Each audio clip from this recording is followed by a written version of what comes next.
A internet tem dessas coisas, acontece. Mas, Não foi, não. É que eu, sem querer, sair do aplicativo, fechei o aplicativo, aí quando eu voltei já não estava. entendi. Bom, eu abri uma outra live aqui, de todo modo, mas queria te agradecer, Lucas, aí pelo incentivo que você ter divulgado tanto a escola como também o perfil da Gazeta. Aquele dia lá que você divulgou o clube de assinantes também deu uma ajuda grande, né? Algumas pessoas entraram, graças a Deus, e seguimos aí nessa batalha. Conte comigo para o que precisar. Coisa boa, fico feliz. Estava falando ontem para o Daniel, e antes da gente entrar no nosso tema propriamente dito, acho importante pontuar isso para o pessoal, que a gente estava falando até daquele caso que conversamos em Recife, sobre a dificuldade que dentro da tua área existe de você indicar bibliografias sobre a história da igreja em língua portuguesa, né? E que necessariamente o pessoal precisaria saber falar um outro idioma, mas isso nós estávamos conversando ali num contexto de refletir sobre a qualidade dos trabalhos em matéria de história que hoje se apresentam na internet, porque é muito curioso, as pessoas chegam constantemente no Instagram aqui da Gazeta e até no meu pessoal também, pedindo referências bibliográficas, né? Eu falo, cara, mas é muito surpreendente, porque a gente tem muito destaque aqui falando de referência bibliográfica, as publicações que nós fazemos, a maioria delas por texto, também são referenciadas.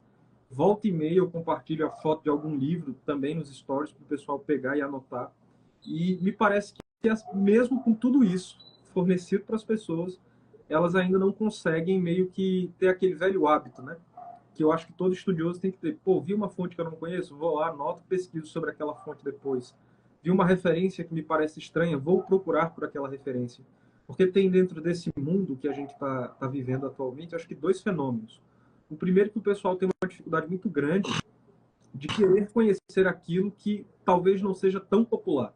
Então, aqueles assuntos que não estão muito no momento, ou aquelas coisas que são necessárias para o sujeito desenvolver um bom conhecimento sobre história, ele não quer ir atrás de pesquisar, porque parece que isso não pode simplesmente ser utilizado nessas infinitas discussões políticas que nós temos hoje. O Daniel faz também um trabalho muito semelhante, sempre compartilha, e no caso dele, eu acho até mais interessante que ele sempre está compartilhando fonte primária. Então, a existência de fontes primárias sobre a história do Brasil, que é uma coisa também raríssima, né? A gente vê por aí milhares de pessoas que trabalham com história do Brasil hoje. Quantos nesse caso leram Frei Vicente, né? nem isso, cara, nem isso. Você vê, eu fico espantado porque às vezes o pessoal vai falando ali dos fatos históricos, mas quando precisa explicar para as pessoas, por exemplo, o que é a história, se embananam todo, né? Ficam todos ali muito perdidos e tal, e eu acho que isso tem alcançado um público muito grande. Essa coisa superficial com uma característica de erudição, né? Na falta de uma referência do que realmente é alguém erudito, o pessoal vai se abraçando nesse fenômeno da imagem. Eu percebo isso no campo da história do Brasil, e queria saber se você também percebe assim no campo da história da igreja. Bom, eu acho que você fala das pessoas que se propõem a falar disso na internet? Sim, sim, sim. Porque, por exemplo, nós sabemos aqui que o Jacques Legoff é um historiador que tem, do ponto de vista católico, contraindicações.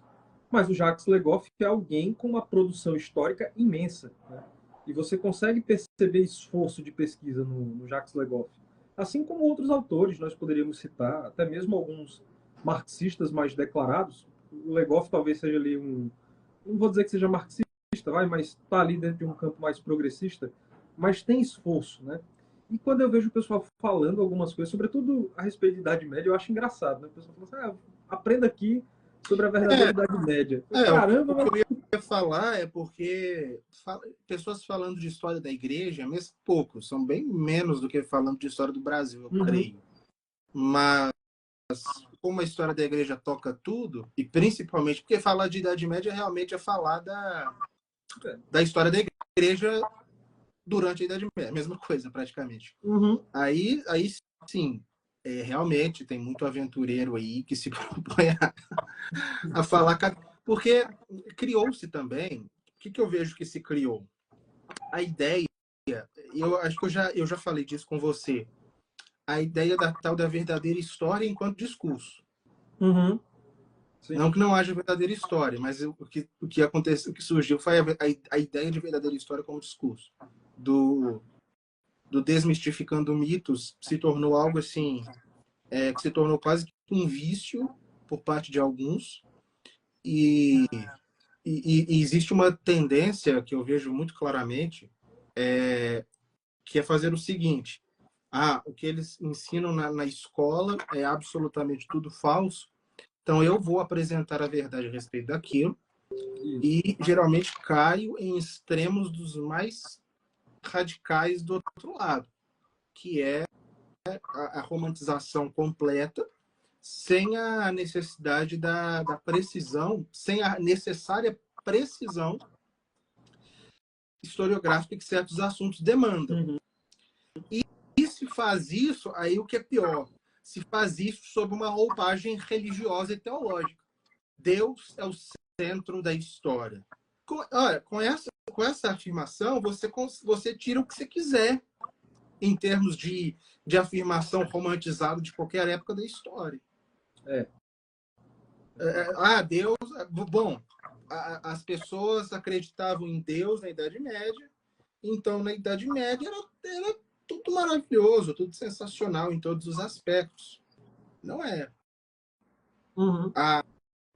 Eu acho assim que sim, a Idade Média, a cristandade especificamente, foi a melhor época que já existiu. Sim. Em razão, sobretudo, da cosmovisão pela qual ela própria se julgava. Ou seja, apesar de todos os equívocos e de todas as misérias do ser humano, havia um padrão muito elevado pelo qual o homem poderia se corrigir. Nessa está a grandeza da Idade Média, na minha opinião. Mas aí eles vão falar que eles vão afirmar, eles vão, assim, fazer generalizações as mais radicais, sabendo que isso vende. Eu estou refutando o seu professor marxista, etc. E ainda com Deus, utilizando Deus como discurso de marketing. Porque Sim. a história da igreja, e já respondendo sua pergunta, mais especificamente, a história da igreja é exigente demais. E é muito exigente. Não que a história do Brasil não seja, mas a história da igreja naturalmente é mais. Até pelo tempo, né? Pelo tempo, pela amplitude geográfica e pela série de outras matérias que estão inseridas e conectadas ali. Então ela é exigente. Uhum. Então eu acho que até por isso que tem menos gente que se propõe a falar disso. Mas a medida, só para encerrar, mais ou menos assim, no horizonte que eu vejo, é mais ou menos isso que você disse. As pessoas, elas não veem necessidade mesmo de se aprofundar e de recorrer a fontes. E no caso da história da igreja, bom, quem se propõe a estudar a história da igreja somente com o português, aí realmente vai ter alguns problemas bem sérios, porque não é impossível.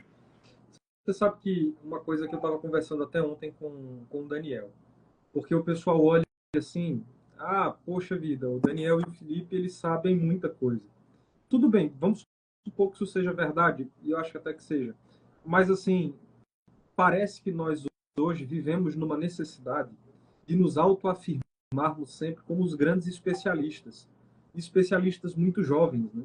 Pessoas aí com menos de 35 anos. Eu não estou falando que a idade por si só seja um critério de sabedoria, de conhecimento, de erudição.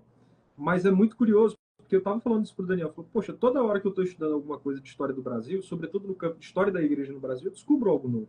Descubro um livro novo, uma bibliografia nova, um fato que eu não conhecia, ou uma discussão que me passou despercebido na obra de um historiador, depois eu fui perceber que outro historiador estava respondendo aquilo. E eu tento sempre, pelo menos aqui na Gazeta, passar isso para as pessoas. Olha, estudar história é uma exigência constante que você faz contra o seu ego, de você estar ali se colocando para revisar mesmo aquilo que você já pensa saber muito. Então não ache que é simplesmente li 3 livros e com esses 3 livros eu já vou sair daqui com a possibilidade de ser um erudito sobre a história da igreja. claro, você terá essa impressão, se você tiver uma retórica muito boa e o teu público não for tão assim capaz de te avaliar criticamente, vamos falar desse modo, vão pensar que você sabe muito. Mas quando na verdade você vai olhar e fala, poxa, não é assim. Então, por exemplo, sei lá, li as obras todas do Gustavo Corsão, mas eu li uma vez. Para você conhecer o Corsão profundamente, você precisa ler 2, 3, 4, 5. Você precisa ali se aprofundar mais até na vida biográfica do Corsão, né? Então não é simplesmente só ler como a gente fazia, né? Tinha um hábito muito grande na época de escola, acho que você pegou essa geração também, que nós éramos ali obrigados a fazer a leitura de alguns livros de literatura. Você fazia a leitura daquele livro para fazer uma prova rápida e depois morria. Você não tinha qualquer aprofundamento dentro daquilo.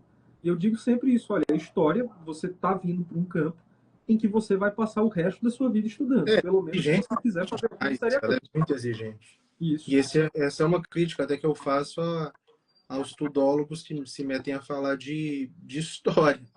Uhum. O Saulo ele falou uma coisa que é interessante. Ele falou: tenho a impressão de que a história virou uma espécie de entretenimento inteligente, quando na verdade estudar sério é pesado demais. Veja, virou uma questão de curiosidades. Isso. Exatamente. Um museu de quinquilharias interessantes. Isso. Um antiquário, né? O pessoal vai lá, olha, achei legal isso aqui, vou entrar nesse tema e vão falando. Tem umas coisas que eu acho assim, não sei se já aconteceu contigo, pelo que eu vi de faço bastante isso para chamar as pessoas, né? Porque, tudo bem, pessoas precisam. Às vezes na internet a gente tem que fazer isso. A gente vai contar uma história para chamar a atenção. Algo que chama a atenção, porque é uma história realmente interessante, às vezes uma anedota, etc. Mas para chamar a pessoa para algo profundo. E a história ainda tem uma outra coisa, que ela pode ser muito ingrata com quem pretende escrever sobre ela, que é, poxa, você foi lá, pesquisou uma série de documentos, e aí aparece um cidadão, sei lá, 10 anos depois, descobre um documento que você não tinha acesso, que você não conseguiu encontrar e refuta a tua tese. Isso pode acontecer, né? Então veja que até isso a gente tem ali de um tanto quanto imprevisível nessa matéria. Mas na história da igreja, dependendo da época, isso é mais complicado, né? Porque já é algo que já foi remexido e remexido 1000 vezes. E, claro, sempre vai ter algum manuscrito em algum lugar que ninguém teve acesso, mas, assim, algo que realmente mexa com sei lá, com a visão a respeito de determinado período, é algo que é mais complicado. Acho que, como no caso do Brasil, até pela própria idade do Brasil e pela deficiência, não sei, dos estudos históricos nos últimos tempos, isso talvez seja mais possível. Na história da igreja eu acho mais difícil. Você pega um exemplo, Lucas, eu vejo às vezes o pessoal dizendo assim, vou te contar aqui a verdadeira história do regime militar. Eu falo, meu amigo, mas tem uma série de documentos do regime militar que nem em aberto ainda se encontra. Uma história recente. Então, tem muita coisa que vai aparecer ainda, né? Com certeza. Porque, por exemplo, na época que eu estava cursando ainda dentro da Federal aqui, teve o impeachment da Dilma, né? E aí o pessoal já começou a produzir trabalhos sobre o impeachment da Dilma, mas eu disse, mas isso é estranho. Mas aí era questão panfletária. Claro, né? claro. Com certeza. De construir narrativa. Com certeza. Só que, assim, pegando esse fio para o ponto de vista de método de produção da história, isso era uma coisa que eu apontava. Olha, você tem que, pelo menos, esperar uns 10 anos passar para você saber o que é que vai acontecer como resultado disso que você está chamando de golpe. Porque depois de um ano, você não tem como saber. É muito curto, né?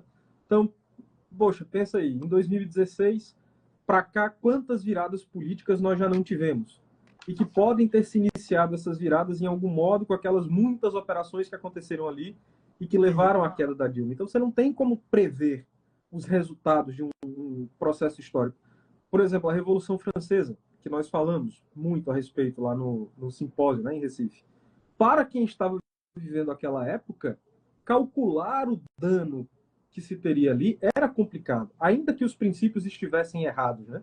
Mas só depois, eu acho que o padre Leonel Franco ele até pontua isso muito bem. Olha, a gente já tem uma distância histórica razoável do Iluminismo e da Revolução Francesa, a ponto de nós podermos começar aqui a fazer uma série de afirmações de coisas que decorreram daquilo, né? Em outros casos, não tem como fazer isso. Tem que esperar o tempo passar. Não tem por que ter pressa. Jornalístico. Isso, que é outra confusão, né? Que o pessoal faz, mistura o jornalismo com a história. E aí faz uma série de matérias de jornais e depois transforma aquelas matérias em livro de história. Você vê, tem um afamado nesse meio da O Laurentino Gomes é isso, né? Isso. Eu ia falar do... Sabe o Pedro Doria? Não sei se você já ouviu falar dele. O rapaz, ele foi escrever um livro de jornal, vamos chamar assim, sobre os presidentes do Brasil. E aí ele soltou o seguinte sobre o Epitácio Pessoa, que é particularmente alguém que eu gosto de estudar sobre a vida dele. O capítulo dele sobre o Epitácio Pessoa tinha ali 2 ou 3 páginas, e ele resumiu o capítulo falando que o Epitácio Pessoa era um Temer da República Velha. Eu disse, mas como assim era um Temer da República Velha? O que é isso aqui? Você está resumindo a biografia de um cara que ocupou pastas em todos os poderes na figura do Temer. Você está de sacanagem. Não é sério isso, sabe? E aí tem muito dessas coisas. E há que se vacinar. E por isso, Lucas, até eu propus a nossa conversa sobre teologia da história, porque como eu conversei com o Daniel ontem, e eu realmente sou um pouco cri-cri, digamos assim, nisso, fala, não tem como você estudar bem história se você não conhece as escolas que produzem história. Então você precisa saber, você tem que conhecer um pouco de filosofia, o historiador vai precisar de recursos dentro da antropologia, até da sociologia, mas em termos de história, propriamente dito, para ficar mais simples para o público, precisa conhecer, você está lendo, por exemplo, um trabalho, sei lá, da Idade Média do Christopher Hill.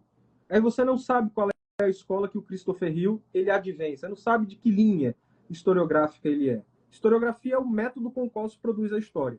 Se você não compreende isso, a tua compreensão sobre qualquer matéria que você pretende estudar dentro da história vai ficar prejudicada. Porque você vai ficar ali naquele joguinho panfletário, né? Ah, eu vou com o que é mais simpático para a minha estética. E pode-se cometer enganos. Então, por exemplo, muita gente aqui no Brasil foi levada, quando começou a aparecer essa história de bibliografias mais conservadoras, né? Foram levadas a estudar o Roger Scruton, o Russell Kirk, o Burke, o Hume, e depois o pessoal foi se dando Christopher Dawson. Sim, também. Bastante aplaudida aí, mas que Uhum. é liberal, né? Sim, sim, sim. O Dawson, você já leu aquele Julgamento das Nações, né? Acho que a gente chegou a conversar algumas vezes sobre. É o pior. A proposição dele eu digo, que é isso, cara? Você está dizendo aqui que vamos juntar os protestantes e os católicos, já que os católicos perderam a guerra lá. A democracia liberal e a civilização cristã. É o tema do meu curso semana passada. É isso que você depreende lá. Exatamente. Também é um livro de caráter jornalístico, de algum modo, em razão do contexto.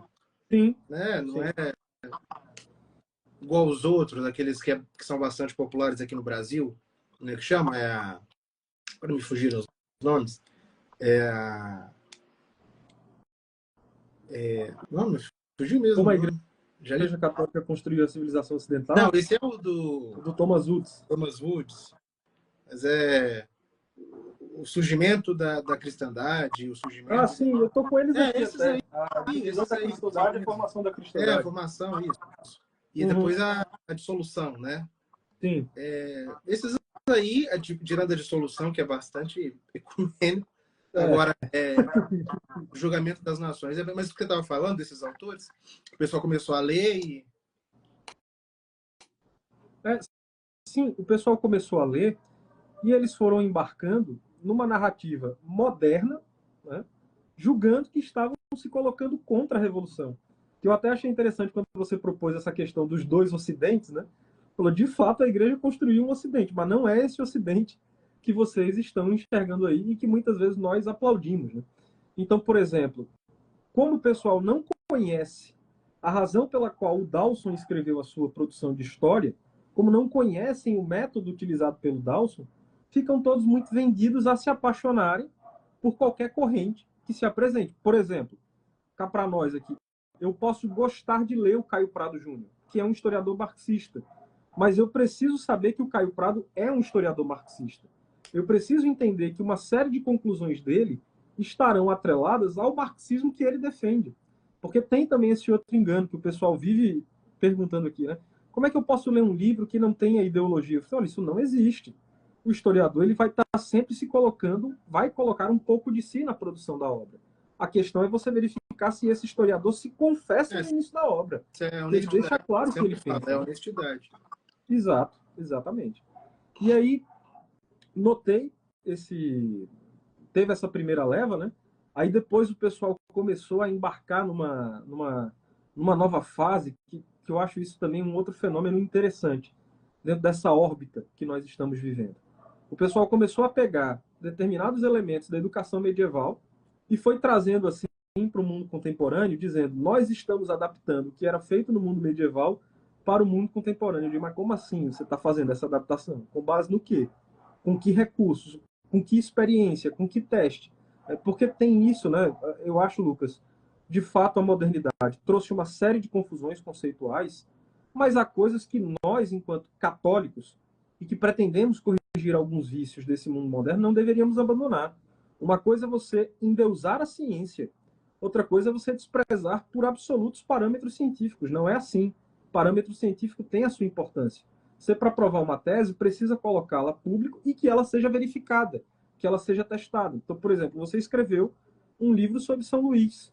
A partir da sua obra sobre o São Luís, eu consigo dizer, opa, tá, deixa eu verificar aqui a fonte do Lucas, a fonte primária, eu consigo verificar o que é que você está pensando sobre o São Luís e também sobre história. Mas se eu não faço isso e só digo para as pessoas que estou adaptando, você fica assim, como assim você está adaptando? Como é que você está fazendo isso? Você está falando apenas numa exposição oral? Isso, exatamente. E é difícil. Às vezes eu estou dando a minha aula, não tem como eu ficar dando fonte, não tem como. Vou fazer no livro. Meus livros, pegar todos os dois. Eu acho que o maior, a questão do Atanásio Griseriano, eu acho que ele tem 3.000 notas de rodapé ou mais, com a fonte do que eu estou falando ali. Mas numa exposição oral não tem como fazer isso. Sim, sim. E isso, sim. Por um lado, isso é confortável, né? Uhum. Uns que não tem essa preocupação. Aí é confortável, que é exatamente o que você está falando. Porque, por exemplo, eu falo alguma coisa aqui, de fato a gente pode estar na exposição oral. Mas se o sujeito vier perguntar, certamente você vai dizer, olha, você pode verificar isso nesse livro aqui. Você pode verificar isso dentro dessa literatura aqui. Né? E dentro desses recursos todos, eu vejo assim, Lucas, a gente está entrando numa engrenagem que eu acho que ainda vai gerar muito prejuízo no futuro, de simplificar o catolicismo dentro de todas essas confusões que nós encontramos por aí, e com pessoas sem a formação adequada para interpretar esse passado, né? Então eu vejo assim, para ficar mais claro, não parecer uma coisa muito rebuscada, a gente tem visto uma série de pessoas desonestas intelectualmente querendo falar sobre honestidade intelectual, querendo legislar sobre as coisas que claramente não conhece. Você deve ter esse perfil também de conseguir analisar essas coisas. O cara está falando alguma coisa sobre história, aí você para e fala assim, de onde é que esse rapaz tirou isso? E o cara começa, não, eu li aqui uma encíclica, um documento, e eu falei, uai, você está fazendo uma interpretação de uma interpretação, e você está falando que essa sua interpretação é que é a interpretação correta sobre as coisas? Não pode ser assim. Né? Nós não estamos autorizados a ser esses intérpretes. Tem autoridade quanto fonte histórica de algo que aconteceu em outra época. Capaz, é necessário certo critério para saber utilizar. Né? Não é porque um Papa afirmou algo num documento que historicamente Perfeito, perfeitamente. Não é magistério. Você acredita que, inclusive, outro dia um amigo meu, ele falou isso, cara, precisamente. Ele disse, não, porque o Papa citou um determinado fato numa encíclica e, portanto, está no magistério. Eu falei, como assim? Você está ficando doido? Não existe, ué. Quer dizer que se aparecer uma prova histórica de que o Papa citou algo errado historicamente, vai permanecer como dogma? Infalível em fé, moral e em história. O pessoal vai complementando os dogmas, né? A infalibilidade ela vai sendo complementada. Mas então, pensando tudo isso, Lucas, que nós estamos conversando, acho que nós dois, apesar de estudarmos temas distintos, mas pertencemos a essa cosmovisão de que a história está, de fato, centralizada em Deus. Seria uma teologia da história. E a primeira pergunta que eu gostaria de fazer é precisamente nessa linha.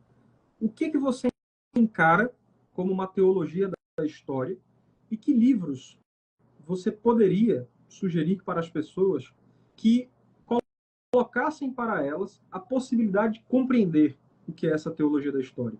Por exemplo, a gente tem lá o Mark Bloch, né, que escreve sobre o que é história, a apologia da história. O que seria a apologia da história, um livro muito introdutório para os católicos?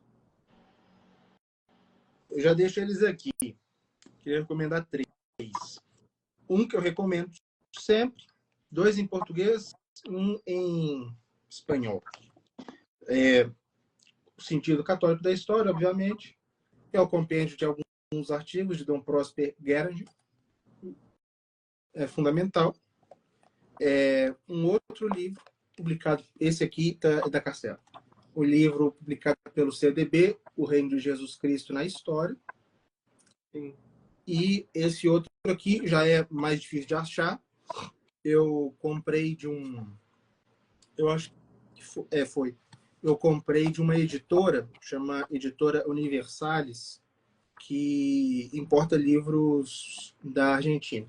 É um livro chamado Teologia de la História, do padre Roger Palmel. Sim. Além desses, mas aí já não se trata de... Aí já entra na narrativa propriamente dita. Aliás, esse não. Esse já não entra na narrativa, mas eu acho que é muito importante que se enquadra nessa sequência. É um livro do padre Álvaro Calderón, Sim. El Reino de Dios, la Iglesia e el Orden Político. Eu acho bastante importante para se ter uma compreensão adequada da relação entre a igreja com os poderes temporais ao longo da história, e a compreensão disso traz consequências muito grandes para a compreensão da teologia da história. E o segundo volume, El Reino de Dios 2. Eu acho que esses livros assim são muito bons para compreender isso. A outra questão, qual era? Você tinha falado uma coisa antes, além dos livros? Acho que vai entrar nisso, né? O que você, baseado nesses autores, encara como sendo uma história bem produzida na teologia da história? Parece redundante, mas é uma coisa importante. Acho que aí agora a gente vai para o campo do exemplo de uma obra que é fruto de uma teologia da história. Por exemplo, o Centro Dom Bosco reeditou recentemente os livros de história do Brasil do padre Rafael Galante. Você pode, em certa medida, encarar essa obra de história do Brasil como uma teologia da história do Brasil. Não está propriamente dito, mas a gente sabe quais são os parâmetros utilizados pelo padre Galante para fazer a sua narração. Bom, eu acho que se nós pudermos sintetizar de forma bastante objetiva, é a compreensão, antes de tudo, uma cosmovisão, não necessariamente a interpretação de um fato específico, mas é um prisma pelo qual se compreende que existe uma verdade objetiva no cosmos chamada do Jesus Cristo. Sim. Essa Santíssima Trindade, cuja segunda pessoa se encarnou e entrou na história humana. E a partir dele se lê tudo. Não apenas a história, se lê tudo. Como o liberalismo compartimentou o pensamento humano, e nós, formados neste mundo liberal, julgamos que podemos inserir Deus somente em algumas coisas na nossa vida, nós corremos o risco, nós nos esquecemos de que tudo tem a Deus como primeiro princípio e tem a Deus como finalidade. E que esse Deus não é uma mera abstração, mas é um Deus que criou, é o primeiro princípio de tudo quanto existe e que entrou na história. E que, a partir dele, se compreende o começo e o fim da história da humanidade. Então, eu acho que o primeiro ponto para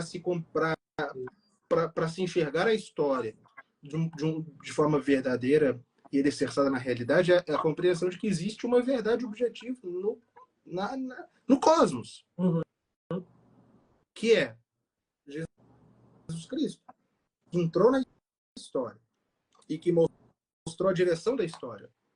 Existe uma verdade revelada por ele, uma igreja que ele deixou, e que fora disso não se entende nada. Ou, pelo menos, a compreensão mais profunda das coisas fica bastante comprometida. Uma autêntica uma obra que reconhece isso, reformulando, uma obra que entende que existe essa verdade objetiva na história, que é a encarnação do Verbo. Aliás, que são três coisas, que são o pecado original, a encarnação do Verbo e ao que virá, que é os novíssimos, o juiz final, e terá o julgamento de todos os homens de todas as épocas. Uma obra que compreende isso é uma obra que está dentro da teologia da história. Por isso que a grande referência, além dessas que eu citei, é o discurso sobre a história universal de Bossuet, e a exposição disso que eu falei, e da qual esses autores todos beberam, é a Cidade de Deus, de Santo Agostinho. Eu acho que a título preambular, eu acho que é isso. Uma outra coisa, Lucas, que frequentemente, além do pessoal não saber fazer uma distinção clara do que é história, do que é uma obra de jornalismo sobre a história, tem também o campo da apologia da história, que eu acho que o pessoal acaba confundindo muito, né? Eu acho que é uma coisa que nós já conversamos, pelo menos ali em privado, de que na intenção de fazer, por exemplo, um curso sobre história da igreja, o pessoal está fazendo uma apologia sobre a história da igreja e acaba não se comprometendo tanto com esses parâmetros que nós, assim, enquanto historiadores, precisamos seguir. O historiador ele até acaba ganhando uma fama que talvez não seja ingrata, mas é a fama de ser chato, porque precisa ser chato mesmo, precisa ser detalhista. É o subterfúgio da apologética, que descarta daquele que se sente eximido por causa disso, por ser um apóstolo do rigor histórico. Mas pior é que, na verdade, essa pessoa ela não está abrindo mão do rigor histórico, ela está abrindo mão da verdade. Exatamente. No final das contas, é um discurso ideológico que acha que, em prol da vitória ou da defesa da igreja, tudo está valendo. Uhum. Aquilo que o Papa Leão XIII diz na encíclica Super Número Considerantes. A igreja, ele diz mais ou menos assim, a igreja ela não precisa que a gente minta para ela. Exato. Por ela. Não calar sobre aquilo que é verdadeiro. Só que tem gente que é tão limitada intelectualmente que a pessoa não percebe que está mentindo. Ela não sabe disso. Ela não sabe que está fazendo uma coisa maquiada. Ela não sabe que não está sendo honesta. Como a igreja é a igreja de Deus, então só pode ter tido coisa boa. Então tudo que falaram que aconteceu de errado na história da igreja é mentira, é deformação. Já se parte desse pressuposto. Aí é porque os alicerces estão todos errados, principalmente, inclusive os alicerces teológicos, catequéticos. A igreja não é isso. A igreja não é formada somente por santos, mas por homens falhos. Sim. E homens falhos que até podem ser também capazes de atos muito grandiosos, mas que são falhos. Podem fazer grandes coisas, mas, por exemplo, uma figura, acho que você pode falar dele até com mais autoridade, sempre muito controversa, é o Alexandre VI, que, por exemplo, foi importantíssimo ali nos tratados de Tordesilhas, mas era uma figura que, ao que se aparenta, moralmente problemática, e o pessoal sempre faz com o Alexandre VI um juízo definitivo. Um outro personagem, para entrar ainda mais no seu mas eu acho o caso dele complicado, porque era escandaloso demais, né? Mas aí, isso aí, eu acho importante até falar desses casos complicados, vai ver um outro agora. O Filipe o Belo, da França. Não, comigo, não, né? esse aí é deformado mesmo. Esse aí o que fazem não tem justificativa. Mas pode falar. Não, porque é justamente esse o ponto. Quando o cara está simplesmente fazendo apologia, ele acaba se sentindo muito livre para determinar adjetivações assim injustíssimas para alguns personagens. O pessoal, às vezes, aqui no campo de história do Brasil, né? Fala, eu quero que você me dê uma definição precisa do Dom Pedro II. Cara, é complicado. Dom Pedro II tinha muito problema, mas também tinha muito mérito. Isso aqui não significa dizer que ele não era liberal. Mas eu só estou demonstrando que, apesar do liberalismo dele, ele, de fato, foi protagonista na prisão do Dom Vital, por exemplo. Mas o Dom Vital virou bispo porque ele indicou o Dom Vital para ser bispo. A mesma coisa com o Dom Macedo. Então a gente não tem que ter esse compromisso, eu acho, né, de você estar procurando dizer assim, olha, eu vou fazer um julgamento daquele personagem E atrás histórico. Não é esse o papel do herói. E isso, não é esse o nosso papel.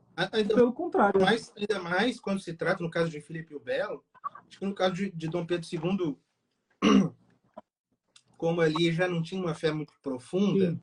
e é mais fácil de fazer esse juízo.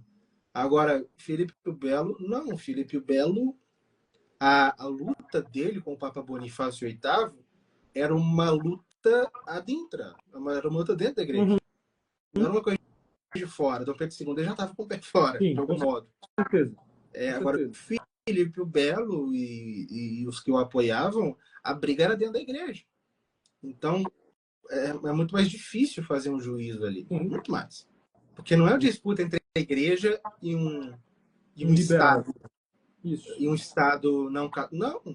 É um rei católico ungido pela igreja, que usava silício e que tinha uma vida moral irreprovável, que tinha vida espiritual, pelo que se sabe, e que está disputando questões políticas com o Papa. Não se trata de um monarca secularizante que está perseguindo a igreja. Não é isso. Sim. Mas as pessoas elas reduzem totalmente a discussão para como se fosse isso. Não é. Isso. Eu acho que com esse exemplo, sobretudo do Filipe o Belo, e até comentei do Alexandre VI também por isso, para que as pessoas compreendam esse fio. Olha, exige muito esforço para você começar a conhecer determinados personagens na história e ainda mais para você sair por aí fazendo juízo sobre eles. Não é tão simples, você precisa verificar. Em última medida, Lucas, ainda tem isso, né? O sujeito pode, sei lá, passar a vida inteira fazendo besteira, mas no último momento da vida dele, ele pode se converter. Ele pode se arrepender daquilo que ele fez. Claro que não vai estar anulado a ação pública dele. Mas até nesse ponto sensível, a gente precisa ter a honestidade, a despeito de muitas vezes você não gostar de um personagem, de dizer, olha, ele fez isso, ele fez isso, ele fez isso, isso está aqui, você pode verificar aqui, isso está exposto assim, assim, assado, e dentro de uma profundidade muito maior do que simplesmente abrir uma live e dizer assim, olha, o Filipe o Belo foi o responsável por toda a catástrofe que se deu na Europa, ele foi um herege, era um rei irresponsável. Não é isso, cara. 1303, o fim da cristandade. Bom, se 1303 foi o fim da cristandade, Filipe o Belo matou a cristandade. Exatamente. E aí o pessoal fica, né? Porque vai fazendo essas conexões. Uma outra coisa que eu queria também falar com você a respeito, que essas, quando eu vejo acontecendo, elas me arrepiam muito a alma. Que é o cara se sentindo muito autorizado a interpretar, não é nem interpretar, é a fazer relações de profecias que não necessariamente se sustentam com o tempo histórico. Percebe? O cara pega um negócio lá no meio do mundo medieval e diz, olha, essa profecia aí vai desembocar no descobrimento, sei lá, da Austrália. Meu amigo, você não faz isso, cara. Não é assim. Você pode narrar, olha, o fulano lá atrás, ele de fato escreveu assim, assim, assim, assim, assim. Esses fatos podem sugerir que ele está se referindo a uma profecia falando assim. De São Brandão com o Brasil, né? Também. Mas tem muitas outras coisas. Porque né? isso que me veio essas correlações que se fazem. Falam disso, sei lá. Você sabe Poxa, quem fala coisa, né? Você quer ver um outro caso que volta e meia tem relações de polêmica, né? Sabe Aí o São Tomé? Eles apresentam como, tá explicado. Isso, eu digo assim, não, cara. A história tá explicada. Por exemplo, você pega o caso do São Tomé, que falam direto sobre isso, né? Aí o pessoal vira para mim e pergunta assim, o São Tomé de fato esteve aqui? Eu falei, olha, meu amigo, o padre Nóbrega conversou com alguns que aqui estavam e eles disseram que tinha uma devoção por esse fulano. Não existe comprovação histórica irrefutável de que São Tomé aqui esteve. Isso pode ser uma fé que você coloca em relação à palavra que o padre Nóbrega estava colocando. Como o padre Nóbrega tinha uma formação, inclusive, superior à nossa, ele sabia que precisava relatar nas suas cartas. Isso é curioso. O cara não sabe nem por que o padre Nóbrega escreveu aquilo. Na condição de carta, ele está fazendo uma redação precisa sobre todos os fatos que ele levantou no Brasil, não para a produção de uma obra de história, mas era um relatório para o seu superior hierarquicamente. Então, por isso que é também assim, você não pode pegar uma coisa meio recortada e dizer, olha, funciona assim. Disse isso. Não, é exatamente, não foi dessa forma, percebe? E os outros historiadores narraram esse fato dessa forma, dizendo, olha, o padre Nóbrega, ou outro jesuíta, ou outro padre, eles obtiveram relatos assim, assim, assim, mas não dizer, olha, o São Tomé aqui esteve, o Brasil já estava. Pode até ser verdade, mas assim, você não pode falar disso dessa maneira. Você quer ver um exemplo sobre a história da igreja que eu já peguei assim muito, né? Sobretudo quando o pessoal vai falar de inquisições. Aí o cara pega, por exemplo, não, porque o Tribunal do Santo Ofício fazia isso, eu posso fazer também. Meu amigo, você não é o Tribunal do Santo Ofício. Você não responde pelo Santo Ofício, você não tem a formação de São Roberto Bellarmino, você não tem a ordenação dele, você não tem ali todos os mundos que contemplavam a estrutura de São Roberto Bellarmino. Não se compare com ele. Você é um agente totalmente diferente daquilo ali. E o pessoal tem essas coisas, né? Os livros intérpretes, por exemplo, às vezes o pessoal pega também uma determinada encíclica. Vamos supor aqui que seja uma encíclica produzida no século XVII. Aí o cara lê aquilo. Eu não estou dizendo que você não deve levar fé no que está na encíclica, mas presta atenção, a encíclica trata-se de uma carta. Vai entender por que o Papa estava falando daquilo. Não simplesmente pega aquilo e sai transportando irresponsavelmente, né? Ou você... Até foi um caso recente, eu achei isso curioso, né? O Centro Dom Bosco recentemente publicou o Catecismo de Trento, né? E aí teve uma crítica dizendo assim, não, porque tem um determinado ponto do Catecismo de Trento que é assim, assim, assim, assado. Da E o mulher CDB... que faz assim, autorização para o marido, né? Isso. E o CDB tinha colocado a nota de rodapé alertando sobre isso. Ou seja, o sujeito estava fazendo uma crítica sobre uma obra que ele sequer leu. E estava ali criticando um negócio que já estava posto. Então a gente não pode ter esse comportamento de se sentir intérprete de tudo, de se sentir também acusador de tudo e de todo mundo. É uma coisa que até, por exemplo, nós já conversamos algumas vezes sobre isso. Olha, Lucas, tem coisas que eu posso discordar da postura. Mas não é porque eu discordo da postura do cara que eu vou chamá-lo necessariamente de um canalha.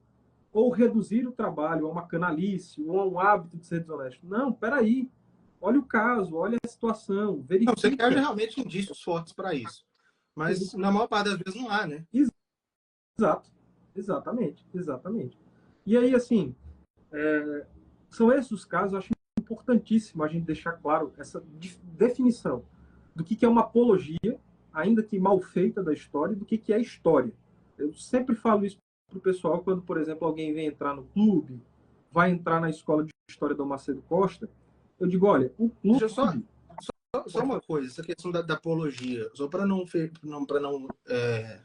nos interpretarem mal.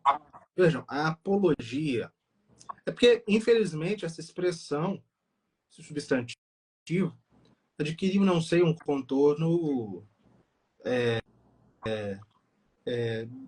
desagradável, né? Quando alguém está fazendo apologia de algo. Até, isso tornou até no linguajar popular, no vulgo, algo que diz respeito à defesa de alguma coisa que seja ruim ou que não seja justificável.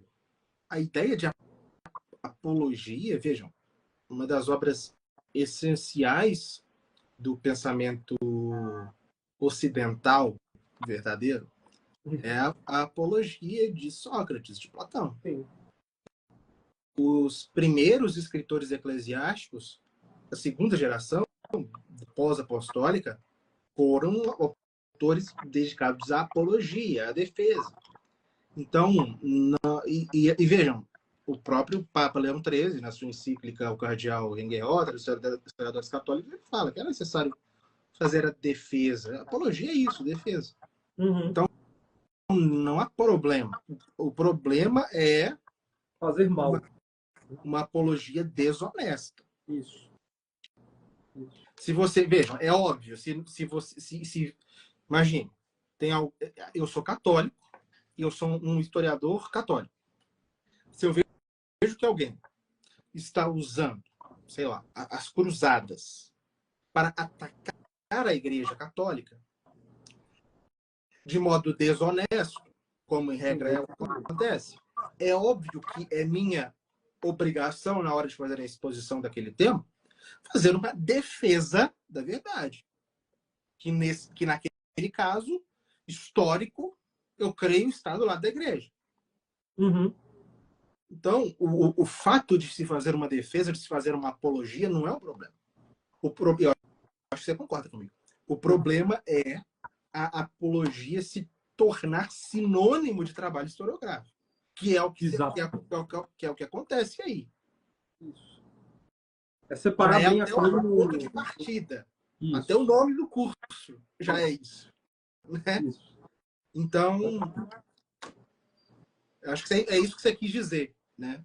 Perfeitamente. Perfeitamente. Tem que saber separar as coisas, porque, claro, dentro da universidade nós passamos por isso, né? É natural que você vá colocar-se em defesa da igreja, mas não numa defesa desonesta, né, da coisa, sobretudo. Por exemplo, um apologeta, podemos chamá-lo assim. Um dia falaram, inclusive na minha aula, que eu fiz um curso, né, desses breves que eu faço no YouTube, são cursos mais de divulgação e de informação, que chama para o meu curso principal, que é mais formativo, de fato.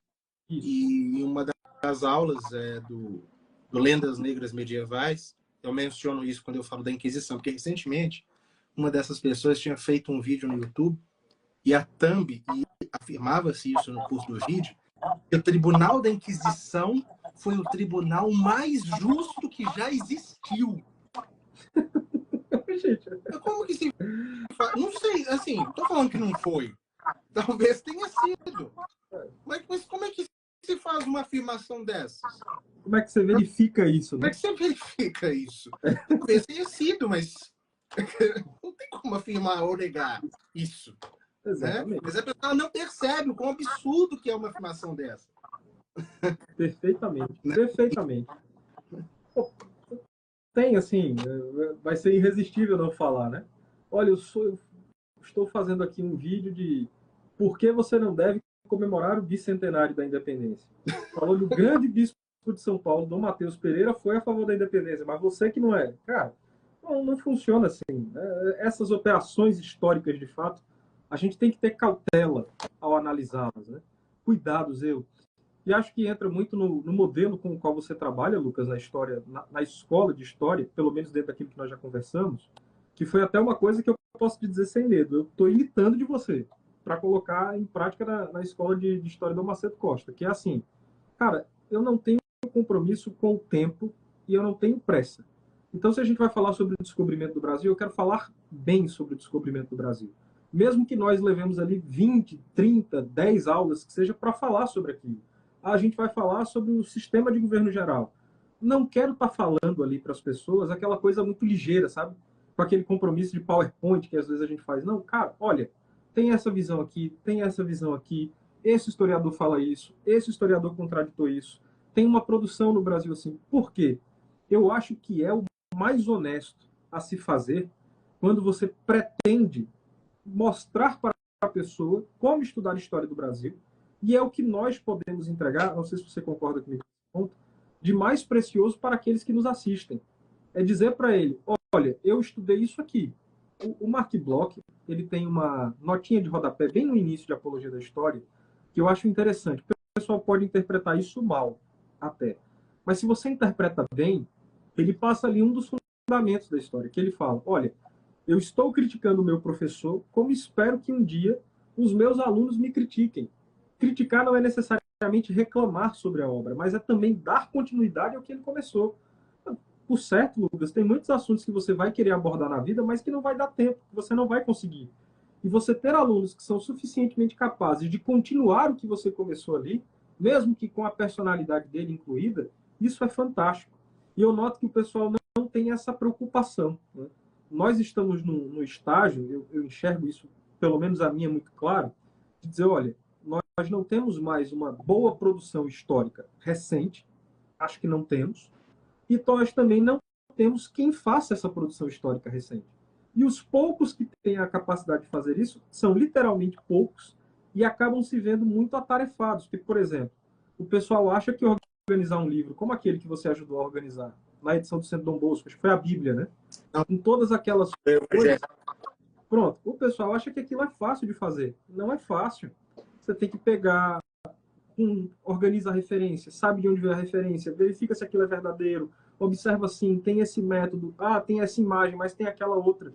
Isso é de uma profundidade. Agora eu tô fazendo, São Dom Bosco também, a história dos mártires, que foi uma campanha que já teve, que são os documentos originais, ou semi-originais, digamos assim, dos martírios dos primeiros séculos. Aí não sou eu que traduzo, obviamente, mas eu faço as introduções, contextualizo cada perseguição e o documento em si. E examinando, bom, esse documento aqui, segundo tais historiadores, é um documento que se tem por autêntico. Inautêntico, eu não uso documentos lendários, eu evitei, mas esse aqui já foi escrito um pouco depois, mas baseado provavelmente em tradições bastante sólidas. Isso. É um trabalho que exige, né? E o trabalho de organização. O trabalho de organização é duro também. Então, quando você me falou uma vez sobre a sua escola de história, né, da igreja, que você disse precisamente isso, falou, Felipe, a gente está ali perpassando século por século, tranquilamente, com muita calma, e aí a gente vai avançando até chegar, né? Porque a pressa hoje em dia também tem essa coisa da ideologia, ela é muito tentadora, né? De você pegar, tá falando ali de um fato, por exemplo, do século VIII e dizer, olha, tá vendo esse fato do século VIII, profeticamente confirma a crise que nós estamos vivendo hoje. Acho que você comentou muito isso comigo quando estava produzindo o livro sobre Santo Atanásio, né? De que tinha esse receio que as pessoas confundissem as duas crises e que achassem que em uma poderiam encontrar tudo que era a resposta para a atual. São crises distintas.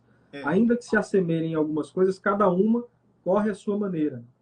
Por isso eu não fiquei fazendo paralelos, que eu deixei para fazer no último capítulo, porque aí já não é mais parte do trabalho do historiador, mas daquele que está, não sei, até tirando conclusões, não exatamente de caráter precisamente historiográfico, mas de caráter até espiritual, tudo bem. Agora, deslocado, como a título de conclusão. Quem quiser, ali já é a minha opinião. Quem quiser concordar, concorde. Quem não quiser, não concorde. Mas no curso da narrativa, não. Ficar fazendo as coisas o tempo todo, eu não fiz mesmo, porque era um risco. Né? Sim, perfeito. E acho que uma última coisa que é interessante da gente comentar, Lucas, recentemente teve aí uma polêmica, e eu estou colocando isso porque eu vi que aconteceu com um amigo meu, um assinante, de dizer assim, eu vou sair de tudo, vou apagar tudo, porque eu estou muito abalado e tal. E aí eu respondi para ele assim, falei, olha... Não, mas vamos ser... É a questão do Soriani? Mas não é sobre o caso dele em específico. É mais sobre... Porque, assim, tudo isso que nós estamos falando aqui na live, né? Dessas inconsistências que o pessoal apresenta do ponto de vista de uma má formação da história, de trabalhos que, cedo ou tarde, vão acabar se revelando desonestos, pode criar nas pessoas uma desesperança muito grande. E eu sempre lembro de uma frase que o São Bernardo tinha, pelo menos é o Izinga que cita essa frase, me parece famosa, né? Que é assim, as noites escuras são muitas, mas elas passam. Eu gosto muito dessa analogia que o São Bernardo faz. E o que eu falei para esse meu amigo, e queria também externar para todo mundo aqui, é assim, olha, tem gente séria trabalhando, tem pessoas honestas trabalhando, você só precisa saber identificá-las. E não é muito difícil. É você olhar o que ele está falando, ele está referenciando. É muito diferente você fazer um vídeo, Lucas, por exemplo, convidando a pessoa para se aprofundar. Isso, exato. Convidando o vídeo para quê, perdão? Eu digo assim, é muito diferente você fazer um vídeo convidando a pessoa para se aprofundar, fornecendo meios para ela estudar. Eu lembro que você fez uma publicação há muitos anos atrás. eu até salvei essa publicação. Você colocou um carrossel com várias referências sobre história da igreja. E autores que não circulam. Eu falo, olha, é isso aqui. Eu até falei para um amigo meu que trabalhava comigo na época da Gazeta, eu falei, olha, eu acho que a gente tem que seguir essa linha aqui. O problema não é o marketing em si. O problema é como que você vai fazer a construção da sua personalidade através daquilo, né? Para que o pessoal não entre nessa, porque daqui a pouco começa a aparecer casos como o do Soriano, também dentro do campo da história, e aí o sujeito pode se sentir tentado a dizer, é todo mundo falso. Eu digo, não, não é assim, não é dessa forma. Aprenda a separar as coisas bem. Eu concordo, é isso que eu ia falar, porque, sejamos sinceros, esse pessoal, eles foram com tanta sede ao pote nos últimos anos, tão assim, loucamente atrás do que estavam buscando, que não se preocuparam em construir uma imagem que seja razoavelmente defensável. Por mais que... Porque tem muito picareta e que sabe fazer o negócio. Eu acho que é o caso desses. Então, eu acho que como foram com muita sede ao pote, em busca do que queriam, seja lá o que for, não vou afirmar aqui nada, que deixaram muitos flancos abertos. Então, se você acompanhar bem, se você vir com atenção, no caso aqui, no nosso caso, claro que esse nicho dele lá é radicalmente diferente do nosso. Mas se nós virmos aqui o nosso caso, eu digo porque no caso dele eu nem teria condição de julgar se era um homem capacitado ou não.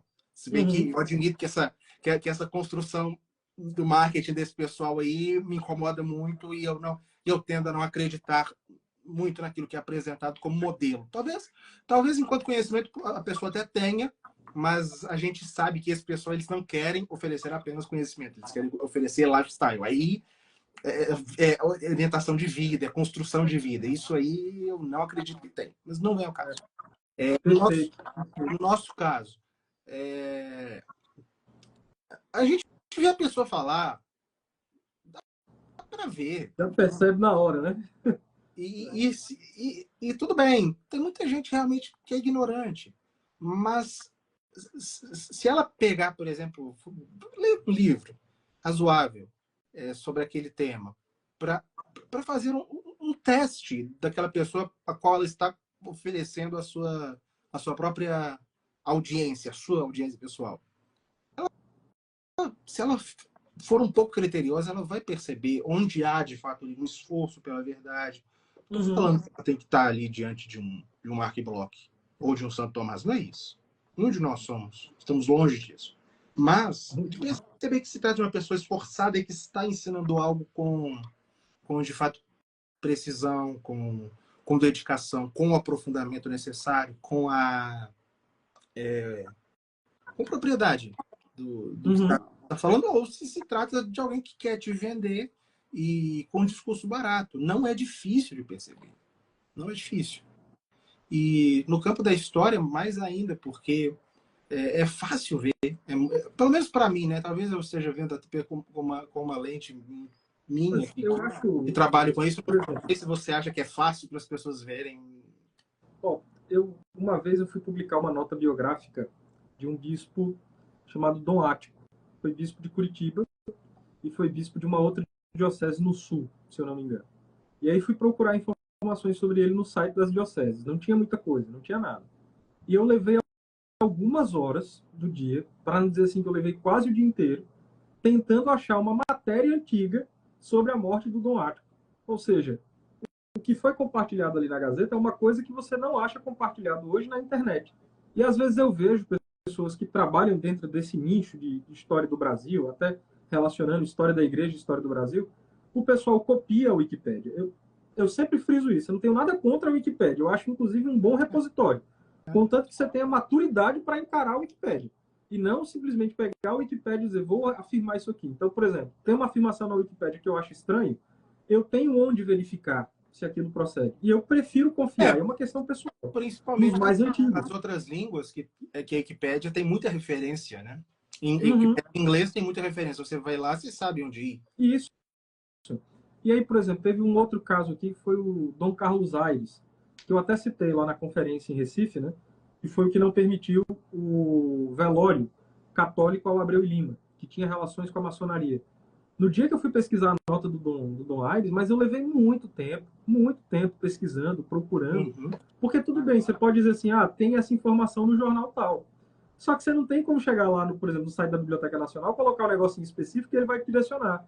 Você tem que olhar jornal por jornal. Aí você vai aprendendo a pesquisar, porque, por exemplo, às vezes o cara morreu no dia 4 de outubro, mas a nota dele foi publicada no dia 6, porque o jornal não circulava diariamente. Então você pode ser induzido ao erro. Um outro caso, eu estou para transcrever uma carta pastoral do Dom Francisco do Rego Maia, que foi o primeiro bispo de Niterói. Só que o jornal O Apóstolo apresenta ele como sendo bispo de Petrópolis. O sujeito que vai ler aquilo ali pode dizer assim, mas por que está Petrópolis aqui? Aí você vai estudar a vida do Dom Francisco, vai estudar a história da Diocese de Petrópolis, de Niterói, aliás, você vê que por conta de alguns problemas, com o Floriano Peixoto, a sede da Diocese de Niterói ficou em Petrópolis. Por isso que ele assinava as cartas pastorais como bispo de Petrópolis e não de Niterói. Mas no recorte de tempo estava ali. Esse é um exemplo, Lucas, e acho que dentro da história da igreja mais universal você também tem casos assim, de que você olha para uma fonte e você tem que saber dialogar com aquela fonte. Não é simplesmente pegar a fonte primária e jogá-la. Não é assim. Você tem que, olha, pessoal, isso aqui faz sentido, isso aqui não faz. Opa, por que tem esse ponto aqui? Por que não tem esse ponto aqui? E aí você vai maturando. Teve uma pessoa, acho que foi a Mônica, inclusive assinante da Gazeta, agradeço demais. Ela entrou quando você divulgou, Lucas. E a Mônica tem trabalhos, né, pedagógicos, didáticos ali. Ela perguntou se nós tínhamos a intenção de formar professores. Eu vou falar por mim. Essa intenção existe, mas é uma coisa que, por conta do que nós estamos falando aqui, ela só pode ser feita depois de muito tempo. Exatamente. Quando nós já tivermos ali uma bagagem de produção, de organização de livros, de formação mesmo dentro do cotidiano mais simples, para que aí você possa virar para as pessoas e dizer, olha, eu vou te ensinar um curso de formação para você ser um historiador. É diferente de um curso de história. Tem muito disso hoje em dia também, né? Do pessoal achar que vou fazer o curso do Lucas e depois do curso do Lucas eu já vou estar habilitado a fazer a mesma coisa que ele. Falou, meu amigo, não é assim. Não é assim que funciona. Uma aula é sempre uma amostragem muito limitada do que o professor conhece. Então você precisa ali fazer a mesma coisa que ele fez a vida inteira, que é estudar, ler, comparar, às vezes ler o mesmo livro várias vezes, às vezes ler o mesmo tema várias e várias vezes sob óticas diferentes, porque aí você consegue criar uma casca. Mas e no seu caso, como é que você encara isso? Não, eu concordo integralmente. Né? Eu acho que a gente está num período, sobretudo, de restauração, de reconstituição. E você brinca muito, né, que você não lê obras escritas antes de quando? 1960. 1960. Mas eu vou ler seu livro. É. Eu vou ler, pode deixar. Sim, tá bom. Em 2060, né? Que ele já vai estar velho. Mas assim, porque vejam, algumas obras, no meu caso, por exemplo, da história da igreja, ainda é publicada coisa aí de história da igreja lá na Europa e na Itália, nas universidades romanas, tal. Mas vejam, aqui no Brasil a gente tem total desconhecimento das obras mais clássicas sobre a história da igreja. Não estou nem falando das fontes, estou falando da historiografia. Uhum. E obras também e vejam, esse ponto, por mais que ainda haja uma produção biográfica, uma produção bibliográfica numerosa e que deve ser levada em conta, tem determinados temas que não vão ser superados, que um autor não vai ser superado. Sim. Não tem como, não vai ser. Isso. Ele simplesmente pode ser corrigido aqui e ali, desenvolvido, mas aquela obra nunca vai ser superada. Por exemplo, não vai ser. No caso do disco que eu estou trabalhando no momento. A história das perseguições romanas, ninguém nunca vai superar Paul Alaba. Não vai. Ele escreveu tem mais de 100 anos, mas não vai superar. A obra dele pode até ser desenvolvida, mas ninguém vai escrever uma obra melhor do que a dele. Uhum. É um autor antigo, mas isso nunca chegou no Brasil. Isso. Então, esse é o ponto. Então, Uhum. tudo um trabalho de desenvolvimento. de reconstituição e de resgate de algo que está completamente abandonado ou por vezes nunca penetrou. Então, é até uma coisa, Lucas, isso que, assim, o pessoal às vezes pergunta para mim, no seu caso, acho que essa pergunta já nem cabe tanto, porque você já escreveu 2 livros, né? Só, mas quando é que você vai escrever um livro? Quando eu achar que tenho capacidade de contribuir no tema. Porque se eu não tiver capacidade de contribuir no tema, ou se alguém já tiver feito isso melhor do que eu vou reeditar o que já fez melhor. Não tem necessidade, por exemplo, o padre Simão de Vasconcelos, estou aqui com ela, né, que eu estava mostrando ontem na live com o Daniel, ele escreveu essa biografia do São José de Anchieta. Se eu não tenho nenhuma informação nova sobre o São José de Anchieta, que não tenha sido trazido pelo padre Simão, por que eu vou fazer um livro sobre ele? É melhor reeditar o livro do padre Simão. É melhor referenciar o livro do padre Simão. Um outro exemplo, você pega lá a História da Companhia de Jesus do padre Serafim Leite, que é uma produção imensa, um trabalho de uma vida inteira. Para que eu vou tentar fazer outro livro de História da Companhia de Jesus aqui no Brasil, se o padre Serafim Leite já fez isso para mim? Né? E aí, por outro lado, esse meu apego... Pode terminar, depois eu falo. Não, eu digo assim, esse meu apego com as fontes mais antigas não é só por uma coisa de estética, não. É de dizer assim, olha, a gente está num fosso tão grande que até dentro do Brasil a gente não sabe o que foi produzido. Então eu preciso saber até onde, por exemplo, o Jackson de Figueiredo da Vida e o Centro Dom Vital produziram, para que a partir dali eu possa saber o que eu tenho que produzir ainda. E isso leva tempo. Isso não é uma coisa que você faz assim, fiz 2 anos aqui de curso na internet, vendi muito, agora eu vou criar uma pós-graduação reconhecida pelo MEC e vou certificar as pessoas, entende? Pós-graduação, cara, tá sacanagem. Né? Oh. No caso dos meus livros, os 2 que eu escrevi, são antes de tudo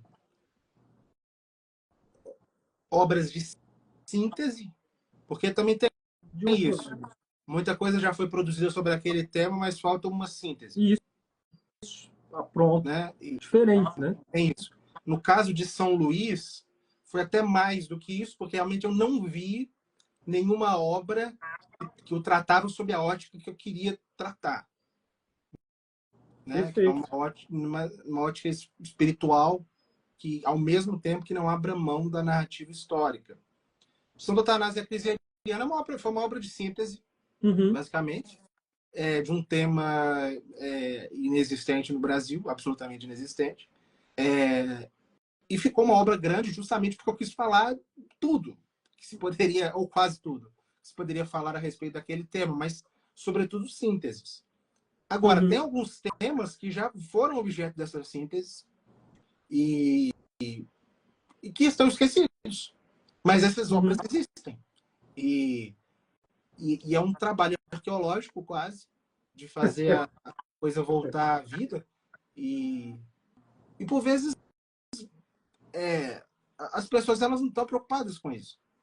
Elas querem aquele livrinho mais simples que vai traduzir, sei lá, traduzir aqui no sentido figurado.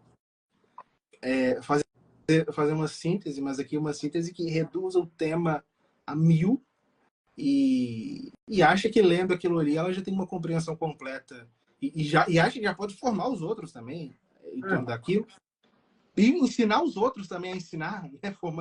Fazendo pós-graduação aí online e tal. Não é hora disso. Não é hora. Se a gente está querendo participar de uma autêntica restauração cultural, a gente tem que fazer as coisas aos poucos. Por isso que o meu curso, o seu curso também, que você está iniciando, é isso.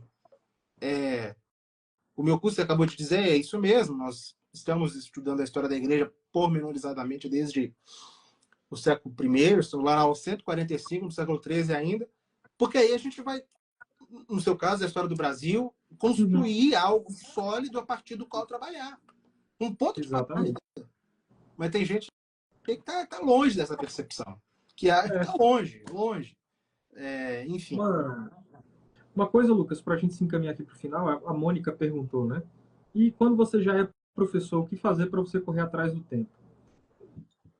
No meu caso, Mônica, eu tenho, desde a época ali dos bancos universitários, né?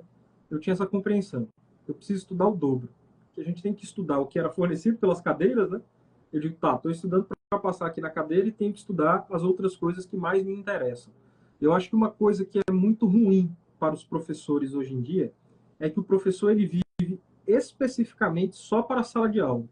Ele entra numa crítica que a Adélia Prado falava muito, Lucas, que é assim, o sujeito passa do 8º ano e vai para o 9º. Aí ele estuda o 9º ano para passar para o 1º. Ele estuda o 1º ano para passar para o 2º. E ele acaba não conseguindo se aprofundar em nada, ou seja, ele tem um grande mercado de informações à disposição dele, mas ele não consegue ter profundidade nenhuma daquelas informações. E eu acho, Mônica, que é o caso dos professores também.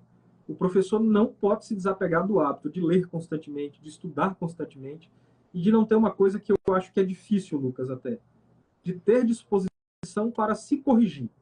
O fato de você, às vezes, ter uma boa formação, uma formação sólida, não significa dizer que você vai estar certo sempre. Às vezes você pode ler alguma coisa e mudar de ideia. Eu acho que a gente já comentou sobre isso, né? Eu sempre gostei muito do Bento XVI, por exemplo. Em dado momento, eu li um livro do Bento XVI e disse, eu não consigo concordar com isso. E vi que seria desonesto dizer assim, olha, eu sou alguém que adere ao pensamento do Bento XVI. Não estava aderindo, seria uma mentira. Publicamente, comercialmente falando, seria confortável. Você bem sabe disso. Mas se eu estou preocupado com a verdade, com o que vai ser julgado de mim no dia do meu juízo, eu não posso mentir para a minha consciência e muito menos para o público, né? É uma consequência. Então eu acho isso, Mônica, que é o professor ter essa coragem de se dispor. Opa, peraí, eu preciso completar lacunas dentro da minha formação. E para isso, às vezes eu vou fazer um curso, eu vou ler, eu vou estudar, eu vou procurar bibliografia, eu vou procurar meios de suprir essa necessidade. Mas não tem muito como fugir desse esforço individual, não. Concordo integralmente. Concordo. Lucas, eu queria te agradecer muito. Essa live, pessoal, repito, vai ficar disponibilizada amanhã no canal de YouTube da Gazeta. Peço que vocês façam a inscrição lá, é só colocar Gazeta Paraíba. Se possível, aos que passaram aqui no Insta, né, que passem a seguir, tanto os que seguem aqui a Gazeta, que sigam o Lucas, acompanhem o trabalho dele, e também o contrário. E eu acho que é isso, meu querido, é seguir assim, trabalhando, né? Como a gente já conversou também individualmente algumas vezes, pessoalmente, manter aquelas pessoas que são mais sérias, honestas, também conectadas umas com as outras, para que todo mundo possa conduzir uma boa formação dentro daquilo que já tem condições de fazer. Isso. Né? Eu acho o trabalho editorial, e sempre falo isso, apesar de ter ali, por exemplo, uma discordância porque que se alterou um título. Uma coisa é você discordar porque que se alterou um título de uma obra. Outra é você julgar todo o trabalho como ruim. A coleção, por exemplo, dos documentos pontifícios que o Centro Dom Bosco reeditou, aquilo é de uma preciosidade. Quem precisa estudar a história das encíclicas, ou quem precisa ir atrás de alguma encíclica muito mais antiga, você vai lá no site do Vaticano, você tem encíclica do século XIX que não está traduzida. Mas você faz aquela tradução meio cagada, né, do Google automaticamente, sai tudo recortado. Aquilo é uma obra. A parte nem em outras línguas tem lá. Sim, sim. E aquilo é um trabalho formidável, né? Inegavelmente formidável. Construir, por exemplo, um monumento dedicado ao Santíssimo Sacramento no Rio de Janeiro de hoje é um trabalho formidável. Então, acho que as pessoas também têm que parar com essa coisa, com esse clubismozinho, né? Não, eu sou desse clubinho aqui, então eu não compactuo com outro. Não, cara, você pode conversar com vários clubes, contanto que as pessoas tenham um amor pela verdade e um esforço intelectual claro ali dentro do que estão empreendendo. Sim, concordo integralmente com você. Sem reparos. Pronto, meu cara, então, muito agradecido. Vou deixar a live aqui no Instagram, até colocar lá no YouTube amanhã. Depois tiro daqui e fica lá no canal. E até uma próxima, meu querido. Até uma próxima. Tchau, pessoal. Valeu. Viva Cristo Rei. Obrigado pelo convite. Sempre que precisar, estamos aqui. Igualmente.